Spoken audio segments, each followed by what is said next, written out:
오늘 우리에게 주신 말씀은 마태복음 5장 38절로 48절입니다. 찾으신 후 저와 여러분이 한 절씩 교독하신 후 마지막 절은 다 함께 합독하시겠습니다. 마태복음 5장 38절로 48절입니다. 제가 먼저 봉독하겠습니다. 또 눈은 눈으로 이는 이로 갚으라 하였다는 것을 너희가 들었으나 나는 너희에게 이르노니 악한 자를 대적하지 말라. 누구든지 내 오른편 뺨을 치거든 왼편도 돌려대며 또 너를 고발하여 속옷을 가지고자 하는 자에게 겉옷까지도 가지게 하며 또 누구든지 너로 억지로 오리를 가게 하거든 그 사람과 심리를 동행하고 내게 구하는 자에게 주며 내게 꾸고자 하는 자에게 거절하지 말라. 또 내 이웃을 사랑하고 내 원수를 미워하라 하였다는 것을 너희가 들었으나 나는 너희에게 이르노니 너희 원수를 사랑하며 너희를 박해하는 자를 위하여 기도하라. 이같이 한즉 하늘에 계신 너희 아버지의 아들이 되리니 이는 하나님이 그 해를 악인과 선인에게 비추시며 비를 의로운 자와 불의한 자에게 내려주심이라. 너희가 너희를 사랑하는 자를 사랑하면 무슨 상이 있으리요? 세리도 이같이 아니하느냐? 또 너희가 너희 형제에게만 무난하면 남보다 더하는 것이 무엇이냐? 이방인들도 이같이 아니하느냐? 그러므로 하늘에 계신 너희 아버지의 온전하심과 같이 너희도 온전하라. 아멘. 주 안에서 항상 기뻐하라. 내가 다시 말하노니 기뻐하라. 아멘. 빌립보서 4장 4절의 말씀으로 사랑하는 우리 귀한 성도님들을 축복합니다. 오늘 이 새벽 또 간밤에도 잘 주무시고 또 성전에서의 예배를 사모하는 마음으로 다 오셨지요. 오늘 이 시간 하나님 말씀 앞에 나온 여러분을 모두 성령의 충만함과 기쁨의 충만함이 가장 넘쳐나는 시간 되시기를 간절히 소망합니다.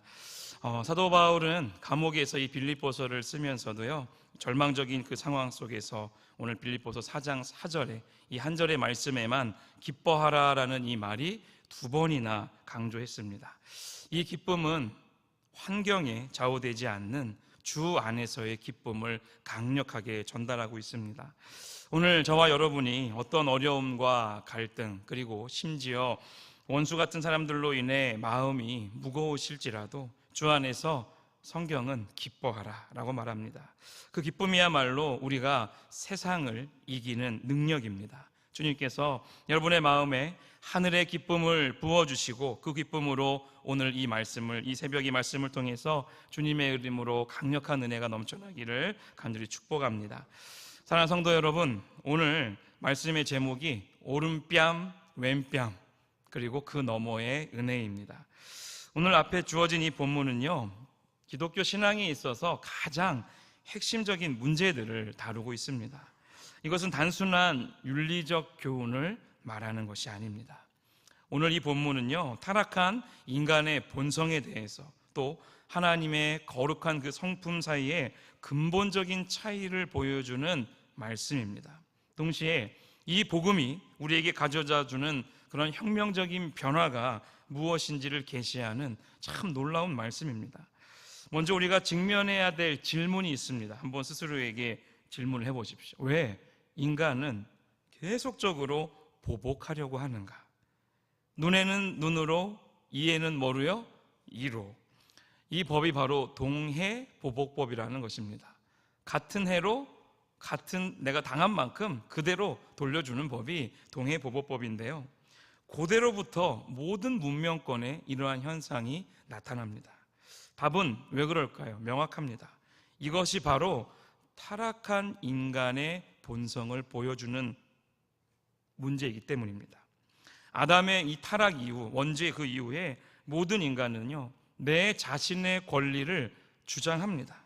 또 내가 받은 상처에 대해서 동일한 보복을 가하려는 충동을 다 갖고 있습니다. 모두가 갖고 있습니다. 이것은 학습된 행동이 아니라 우리의 본성입니다. 죄악된. 어린아이들을 한번 예를 들어 볼게요. 이쁜 1살, 2살 아이가 맛있는 사탕을 이렇게 막 먹고 있어요. 그걸 이제 지나가던 어른이 장난 삼아서 폭 뺏어 보십시오. 어떻게 됩니까? 자지러지지 않습니까? 누가 가르치지 않아도요, 자기 것을 빼앗기면 그 어린아이도 화를 내고 울고 때리려고 합니다. 이게 바로 자연인의 상태입니다. 우리 모두가 다 이런 존재입니다. 그런데 예수님께서 오늘 너무도 혁명적인 선언을 지금 하고 계세요. 또 눈은 눈으로 이는 이로 갚으라 하였다는 것을 너희가 들었으나, 이렇게 시작합니다.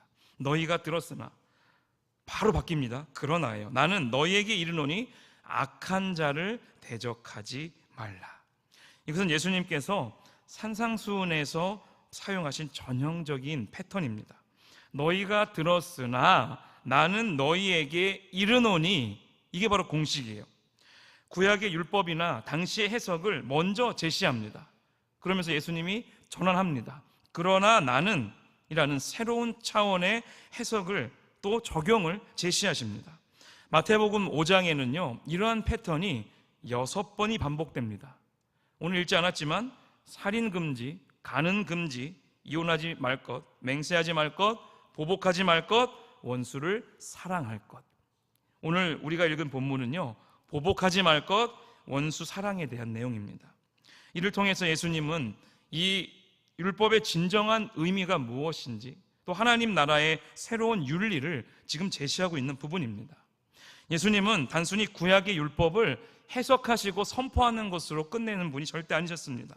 하나님 나라의 완전한 새로운 그 원리를 지금 선포하고 계시는 것입니다. 이것은 어떻게 보면 자연인에게는 절대적으로 불가능한 삶의 방식입니다. 그러나 거듭난 자에게는요, 새로운 삶의 지표를 제시하고 있는 본문입니다. 39절에 악한 자를 뭐하라? 대적하지 말라. 여기서 우리가 주의 깊게 살펴보아야 될 이 주님께서 대적하지 말라라는 것에 대해서 우리가 집중해야 됩니다. 근데 이걸 가만히 보면요, 그러면 하나님, 그러면 예수님, 저는 무력하게 당하고만 있으라는 이야기입니까? 절대 그렇지 않습니다. 이것은 보복의 정신과 원수 갚음의 마음을 포기하라는 거예요. 이것은 악을 용납하라는 것이 아니라 악에 대한 반응 방식을 바꾸라는 내용입니다. 왜 그럴까요? 첫 번째 그 이유는, 보복은요, 우리의 권한일까요? 하나님의 권한일까요? 네, 하나님의 권한이에요. 그 답이 어디에 있냐면 로마서 12장 19절에 써 있습니다. 한번 읽어보겠습니다. 내 사랑하는 자들아, 너희가 친히 원수를 갚지 말고 하나님의 진노하심에 맡기라. 기록되었으되 원수 갚는 것이 내게 있으니 내가 갚으리라고 주께서 말씀하시니라. 우리가 보복하려고 할 때 우리는 하나님의 자리를 뭐 하는 거예요? 내가 찬탈하는 거예요. 그래서 계속적으로 그 안에서 싸움이 반복되는 것입니다. 우리는 재판관이 아닙니다. 하나님만이 완전한 정의에 대한 재판관이시기 때문에 그렇습니다. 그리고 이 보복은 두 번째 이유가 왜 하면 안 되냐면, 이 보복은요, 상대방을 막 통쾌하게 내가 막 해주는으로써 아, 잘됐다, 와, 좋았어, 이게 아니라 그 보복하는 마음 때문에 나 자신을 스스로 파괴하는 거예요. 좋아하고 느끼고 아, 잘됐다, 그래 내가 이기는 것 같아, 다시 그런 것 같은데 철저하게 나 자신을 파괴시켜 버립니다. 미움과 원한은 마치 독과 같습니다. 그것을 품고 있는 사람을 가장 먼저, 가장 치명적으로 해칩니다. 이거는 의학적으로도 증명된 거예요. 분노와 원한은 우리의 면역 체계를 완전히 약화시켜 버립니다. 몸의 반응이 뭐가 나타나는지 아십니까? 심장 질환이 먼저 나타난다고 합니다. 그리고 나서 정신의 건강을 피폐하게 만든다고 합니다. 반면 보복하지 않는 자는 어떻습니까? 진정한 자유를 누립니다. 그들은 다른 사람의 행동에 의해서, 소리에 대해서, 또 반응에 대해서 좌우되지 않습니다. 평안과 기쁨은 외부 상황에 절대적으로 존재하지 않습니다. 주님께서는요, 내가적인 구체적인 원리를 통해서 오늘 우리에게 분명히 강력한 메시지를 전하고 계십니다. 우리가 포기해야 될 4가지에 대해서 오늘 이 말씀이 전하고 계시는데, 바로 첫 번째가 자존심의 권리 포기라는 거예요. 내 자존심, 내 자존심은, 저 얘기 뭐냐면 내 자존심은 쓰레기 버리듯이 쓰레기통에 던져 넣으라는 거예요. 39절의 말씀이 누구든지 내 오른뺨을 팍 치거든 뭐하래요? 왼편도 돌려대라. 이건 단순히 우리가 말씀을 읽을 때 그래 그냥 내가 계속 맞아만 주자 그 이야기를 뜻하는 것이 아니라, 이 고대 근동에서요 여러분, 오른뺨을 딱 대고 내가 맞는 것 그리고 치는 건요 단순한 물리적인 공격이 아니었어요. 오른뺨을 친다는 의미는 내가 당신 너를 모독한다는 뜻입니다. 상대방의 인격과 존엄성을 지금 짓밟는 행위가 오른뺨을 때리는 행위였다는 거예요. 그런데 주님은 이 모독을 당할 때 뭐 하라는 거예요? 오히려 지금 왼쪽도 같이 돌려대라고 말하는 거예요. 어떠한 보복도 하지 말고 그 자리에서 왼편을 돌려대라. 이것이 무엇을 의미할까요? 우리의 정체성과 이 가치가 다른 사람들의 평가나 대우에 대해서 의존하지 않는 것을 말합니다. 우리의 가치는 하나님께서 나를 뭐 하는 거예요? 너무도 사랑하신다는 것에 근거합니다. 죽기까지 나를 사랑하신 예수님을 기억하라는 거예요. 이것이 바로 자존심의 권리 포기예요. 두 번째는 뭘 포기해야 될까요? 소유의 권리를 포기하라는 거예요. 소유의 권리. 마태복음 5장 40절에 너를 고발하여 속옷을 가지고자 하는 자에게 뭐까지 내어주라? 겉옷까지 가지게 해라. 지금 소유의 권리에 대해서 지금 얘기하고 있는데, 당시 유대인들에게 있어서 이 겉옷, 여러분 이 겉옷 있지 않습니까? 이거는 생존과 직결되는 거예요. 밖에서 잠을 잘 때 이 겉옷이 없으면 어떻게 될까요? 내 온도가 몸에 떨어지기 때문에, 온도가 떨어지기 때문에 갑자기 그냥 자다가 죽을 수도 있었어요. 이 겉옷은 너무도 중요한, 즉 내 생명과 연결된 거였어요. 뭐 요즘은 이게 뭐 겉옷이 그렇게 막 우리 지금 대한민국 사회에서 옷이 막 내 생명 때문에 입고 다니진 않지 않습니까? 네, 좀 멋도 내고, 그죠? 보임직도 해야 되고, 기능성 옷도 있고, 정말 수많은 옷들이 너무도 많아요. 사실 너무 풍부한 시대에 살아서 이 옷이 생명과 연결됐다고 나는 도저히 연결 지을 수가 없습니다. 하지만 이 이스라엘의 이 지금 예수님이 살던 이 시대에 돌아가면 겉옷은요 생명이었습니다. 밤에는 이불 역할을 했습니다. 사막의 혹독한 기후로부터 몸을 보호해주는 필수품이었습니다. 그런데 주님은 뭐 하라는 거예요? 그 생명과 연결된 겉옷을 내어주라는 거예요. 즉 소유에 대한 권리를 포기하라고 지금 말씀하십니다. 그럼 세 번째는 또 뭘 포기하라고 얘기하실까요? 자유의 권리를 포기하라고 이야기하십니다. 내 안에 있는 자유를, 41절에 또 누구든지 너로 억지로 오리를 가게 하거든 그 사람과 몇 리를 동행하래요? 10리를 동행하라고 합니다. 로마법에는요 여러분 이게 왜 있냐면 임의 동행법이라는 것이 그 당시에 있었습니다. 로마 군인이요 민간인에게 짐을 딱 지고요 일정 거리를 가라고 명령할 수 있는 권한이 그 당시에 있었어요. 유대인들에게는 굴욕적인 법이었습니다. 이 법이. 그런데 주님은요 그 당시의 법을 뭐 하라는 거예요? 지금 뛰어넘어서, 지금 법을 무시하라는 얘기예요. 그 법을 뛰어넘어서 심리까지 가라고 얘기하시는 거예요. 사람을 사랑할 때 지금 뭐 하라는 얘기냐면 이 사랑이 먼저라는 것을 보여주시면서 그 법이 잘못됐음을 우리 예수님조차 지금 말씀하고 있다는 거예요. 오리를 가거든 10리를 동행해 주라는 이것은 로마의 임의 동행법을 완전히 밟고 지금 뭐하라? 그 사람의 중심을 보고 그 사람을 사랑하는 마음으로 끝까지 동행해 주라는 거예요.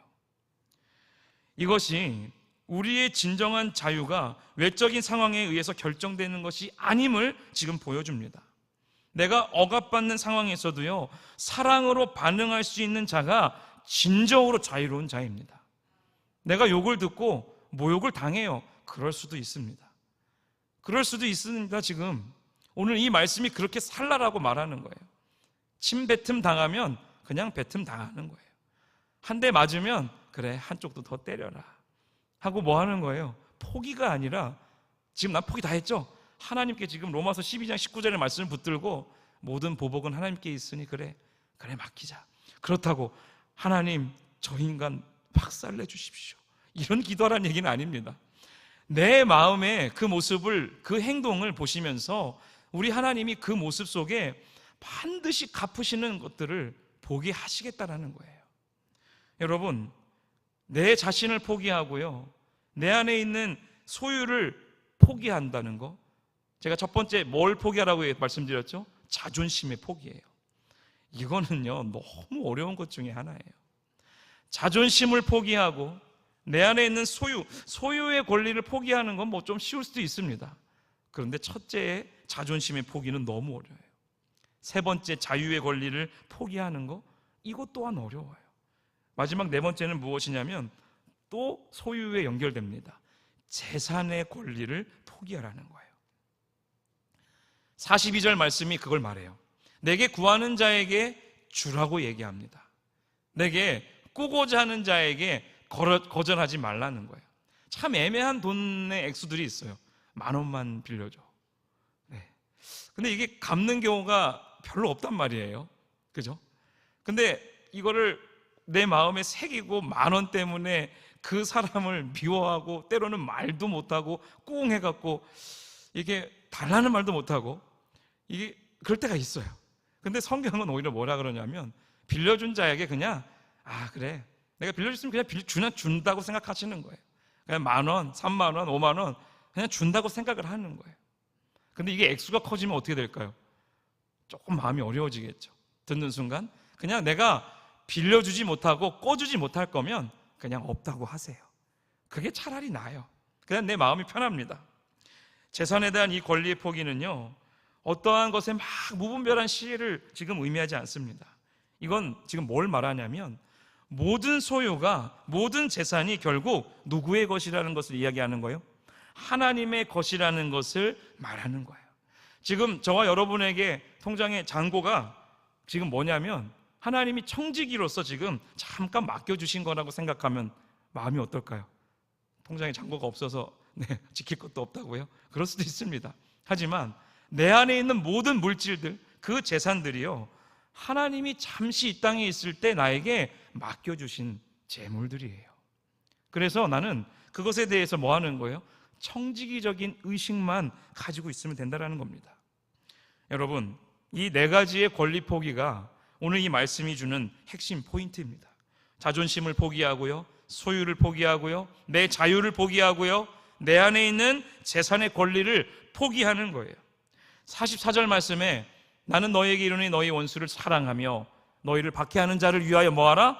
기도하라요. 사랑과 기도에 대해서 강력히 말씀하십니다. 여러분, 이 말씀을 내가 딱 들었을 때 충격적이지 않을까요? 원수를 사랑하라. 이건 인류 역사상 들어본 적이 없는 혁명적인 선언을 우리 예수님이 지금 하고 계십니다. 고대 그리스의 이 철학자들도요, 유대교의 랍비들도요, 어떤 종교 지도자들도요, 이러한 말을 한 적이 단 한 명도 없습니다.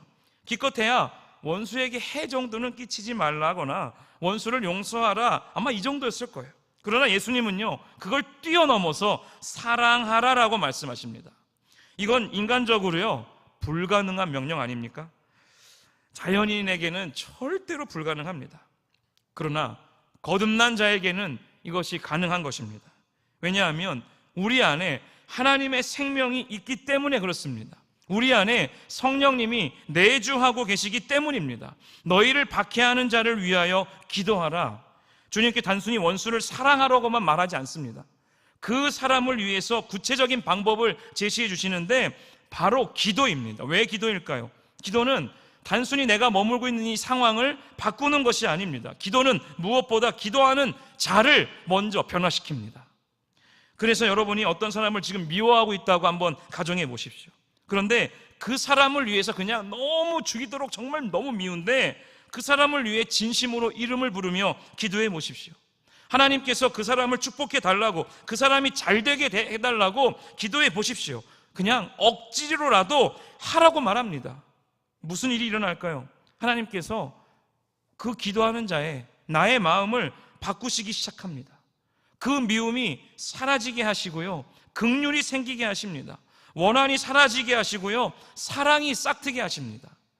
우리 안에 이러한 문제거리들이, 내 자존심을 건드는 문제들이 계속 생기는 이유는 무엇인지 아십니까?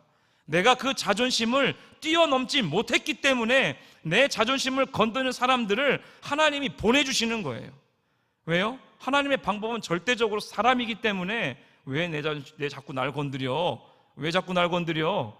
이거 딱 보십시오. 그것만 봐도 벌써 내 안에 부서지지 않는 자존심이 내 안에 남아있기 때문에 그런 거예요.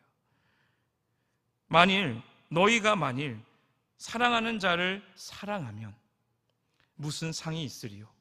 세리도 이같이 아니하겠느냐. 46절 말씀이 우리에게 분명한 것을 전합니다. 자기를 사랑하는 자만 사랑하는 것은요, 세상 사람들도 하는 일이라고 지금 말씀하고 있는 거예요. 심지어 죄인의 대맹사였던 세리들도 그 정도는 한다라는 것입니다. 우리가 비웃고 저와 여러분이 딱 성경 읽으면서 아이고 난 바리새인은 아니지, 아이고 세리, 그러면 막 얘기합니다. 여러분, 죄인의 대명사였던 세리들도 이 정도 한다고 지금 이야기해요. 그렇다면 하나님의 자녀들은, 하나님을 믿는 지금 우리들은, 2025년도를 살아가고 있는 우리들은 이것이 선택적인 것이 아니라 보편적인 그리스도인으로서의 태도로 살아가야 된다는 것입니다. 조건적이 아니에요. 이건 무조건적으로 살아가야 돼요. 제한적이 아니라 무제한적으로 살라라고 말씀하십니다. 이것이 바로 하나님의 사랑입니다. 하나님은 우리가 아직 죄인 되었을 때에 우리를 사랑하셨어요. 로마서 5장 8절에 써있죠. 우리가 하나님을 사랑하기 이전에 먼저 우리를 하나님이 사랑하셨어요. 요한일서 4장 19절에 기록되어 있습니다. 오늘 보면 45절에 딱 보면요, 이같이 한즉 하늘에 계신 너희 아버지의 아들이 되리니 이는 하나님이 그 해를 악인과 선인에게 동일하게 비추시며 비를 의로운 자와 불의한 자에게 함께 내려주심이라라고 말씀해요. 하나님의 놀라운 성품을 여러분 알고 계십니까? 하나님은요, 진짜 그 어느 누구도 사실 차별하지 않으세요. 모든 이들에게 악인이든 선한 사람이든 동일하게 은혜를 베푸시는데 그게 바로 자연계시의 모습이에요. 오늘 이 새벽에도 벌써 해가 뜨고 있습니다. 선한 사람에게만, 예수님을 믿는 사람에게만 그 햇빛이 들어갑니까? 아니죠. 악한 사람의 집에도 똑같이 그 찬란한 태양빛은 동일하게 들어갑니다. 비를 보세요. 그 비가 의로운 사람의 집 앞에 밭에만 막 내릴까요? 아니죠. 불의한 사람에게도요, 악한 사람에게도요, 하나님은 그 달콤한 비를 내려주십니다. 이것이 바로 우리가 닮아야 될 하나님 아버지의 성품이에요. 우리도 이 사랑을 이처럼 보편적인 그 사랑으로서 모든 사람들을 대하라고 말합니다. 오늘 본문 45절에 그러므로 하늘에 계신 너희 아버지의 뭐와 같이 온전하심과 같이 너희도 온전하라. 48절 말씀에 온전하라라는 이 뜻이 나와요. 온전하다. 텔레이오스라고 말하는 이 헬라어 단어는요, 도덕적인 완벽 무결함을 의미하지 않습니다. 이건 목적에 부합하는 성숙함을 말하는 단어예요. 하나님께서 우리를 창조하신 이유 다 알고 계시죠? 뭡니까? 이사야 43장 21절에 써 있어요. 이 백성은 내가 나를 위하여 지었나니 나를 찬송하게 함이라. 예배하는 자로 세우셨고요, 하나님의 형상대로 우리를 만드셔서 하나님의 삶을 반영해서 살도록 우리를 만드셨어요. 즉 하나님의 성품을 나타내며 살라라고 이 땅에 보내주셨어요. 따라서 오늘 저 48절의 온전함이라는 이 단어를 딱 보시면서 하나님의 성품, 하나님의 사랑, 그것을 우리의 삶에서 구현하는 것이 바로 온전함이라는 것이에요.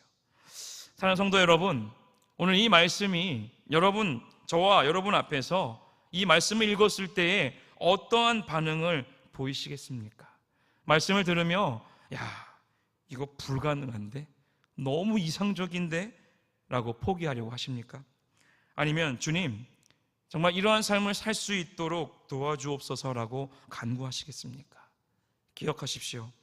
이것은 오늘 이 본문은요, 명령인 동시에 약속입니다.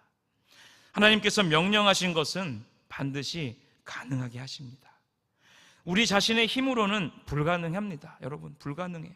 내 자존심을 꾸깃꾸깃 꾸겨서 쓰레기통에 넣는 거요, 이거 쉽지 않습니다. 하나님, 내 상황을 빨리 알려야겠다. 누군가에게 알려서 또 얘기하겠다.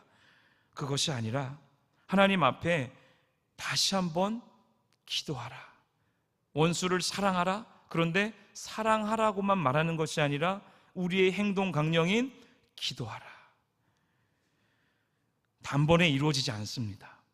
내 재산을 포기하는 거요, 내 자유를 포기하는 거요, 내 소유를 버리는 거요, 내 자존심을 던져내 버리는 거요, 절대적으로 단번에 이루어지는 것이 아니라 이 과정은요, 평생에 걸친 성화의 과정입니다. 매일매일 성령님께 의존하며 정말 주님의 은혜로 조금씩 자라가는 것입니다. 오늘 이 시간 이후로 여러분의 삶에서 구체적으로 무엇이 바뀌어야 하겠습니까? 용서하지 못하는 사람이 있습니까? 혹시 내 안에 원한을 품고 있는 내 자존심을 건드려서 내가 모독을 당했다고, 모욕을 당했다고 내 권리만 주장하며 살고 있지는 않습니까? 오늘 이 새벽 여러분 각자가 하나님 앞에 무릎 꿇고 기도했으면 좋겠습니다. 하나님 아버지, 저는 지금까지 세상의 방식대로 살았습니다. 보복하고 원수를 미워하고 제 권리만 주장하며 살았습니다. 하나님 용서하여 주옵소서. 이러한 기도로 오늘 이 새벽 거룩한 주일 내 안에 사랑을 뛰어넘어서 정말 기도하는 저와 여러분 되어지기를 간절히 주님의 이름으로 축원드립니다. 우리 시간 두 손을 높이 들고 기도하며 나아갈 때에 이 말씀을 붙들고 하나님, 내 안에 보복하는 마음을 버리고 원수까지도 사랑할 수 있는 마음을 주시고 무엇보다 성령 하나님, 나를 변화시켜 주시옵소서. 이 땅에서 아버지의 성품을 드러낸 참된 하나님의 자녀로 살아가게 하시고, 또 오늘 드려지는 모든 예배의 자리 가운데에 우리의 사랑하는 다음 세대들, 또 작년에 이르기까지 모든 이들에게 성령의 감동에 충만한 역사가 나타나게 해달라고 다 같이 우리 주여 한번 부르짖고 기도의 자리로 나아가겠습니다. 주여 하나님, 내 안에 더러운 죄악이 들고 내 안에 용서할 수 없는 아버지 하나님, 내 안에 악독한 것들로 감차 있습니다. 아버지 하나님, 내 안에 다시 한번 예수 그리스도의 거룩한 흔적으로, 거룩한 보배로운 보혈로 나를 덮어주시고 내 안에 살아계신 하나님의 놀라운 역사가 다시 한번 이 시간 흘러가기를 간절히 소망합니다. 아버지의 나라가, 아버지의 뜻이, 아버지 하나님, 그를 위하여 내가 기도하며 하나님, 정말 내 안에 용서의 마음으로 먼저 채워주시기를 소망합니다. 하나님, 할 수 없다라는 것이 아니라 내 안에 아버지 그것을 꺾어내는 그 과정이 필요하며 그것이 아버지 내 안에 무너져 내리는 것이 중요합니다. 하나님, 더욱더 주님 앞에 내가 엎드려 기도하게 하시고 아버지 하나님, 더욱더 주님 앞에 내가 엎드려지기를 간절히 소망합니다. 아버지요, 주님의 나라 거룩한 뜻 주님 앞에 기쁨으로 평강으로 하나님 우리가 살아가게 하여 주시옵소서. 아버지, 오늘 이 말씀을 보며 내 안에 원수를 사랑하는 것, 그것을 뛰어넘어 기도하라고 말씀하시는 우리 주님의 거룩한 모습을 봅니다. 아버지 하나님, 내가 주님과 함께 동행하며 나아갈 때에 주님의 거룩한 뜻을 보며 또다시 한번 내가 일어서기를 원합니다. 하나님, 예수 그리스도의 이 모든 복음의 그 사랑으로 나를 채워주시고 나를 서게 하옵소서. 주님의 거룩한 마음이 다시 한번 일어서지기를 원합니다. 내 안에 소유에 대한, 또 아버지 내 자존심에 대한 그런 모든 권리들을 아버지 하나님 내려놓을 수 있도록 아버지 하나님 은혜를 베풀어 주시고 주님 아버지 앞에 내가 엎드려지기를 원합니다. 하나님, 살아계신 주님의 놀라운 은혜가 오늘 이 새벽 거룩한 주일부터 시작되었습니다. 하나님, 우리 각 사람을 축복하여 주시고 아버지, 우리가 말씀을 전하며 말씀을 들으며 나아갈 때 사랑하는 우리 귀한 모든 성도들에게 주님의 은혜가 해가 펼쳐지게 하옵소서. 주님의 나라가 펼쳐지게 하옵소서. 이 말씀 아버지 붙들고 나아갑니다. 서로 사랑하라. 아버지 하나님, 내 안에 살아계신 주님의 말씀을 보며 다시 한번 두드리는 그 놀라운 역사가 입혀지게 하여 주시옵소서. 다시 한번 아버지 하나님, 내 안에 있는 모든 것들을 주님께 맡기며 나아갑니다. 살아내게 하옵소서. 주님의 말씀으로 다시 한번 서가